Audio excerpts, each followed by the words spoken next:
Scoliosis. One of the most common conditions that we see here in chiropractic are patients that come to us worried about scoliosis.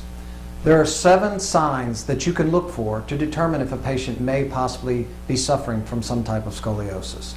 For those of you out there, the best way to assess someone is to focus on them from the back. Have them remove their shirt and have them stand facing away from you.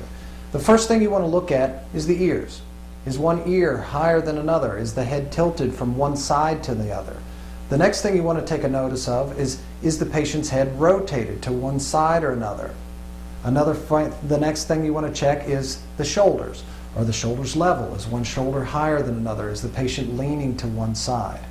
Once you've assessed those areas, move down the spine to the next area, and that's the tips of the shoulder blades. Look at the shoulders, the shoulder blades. Is one higher than another, one lower?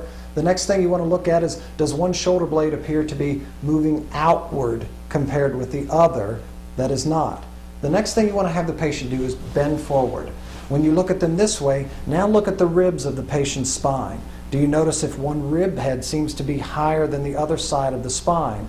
These are things that can show you that the patient could be having something going on as far as scoliosis. And the last thing you want to look at is hips. Sometimes those hips are hard to see. You can't always assess if one hip may be higher than another hip. A common way for you moms out there to check is, look, have you ever noticed when you're buying pants for your kids that one leg seems to be shorter than the other, or the pant leg, or it seems to be riding higher?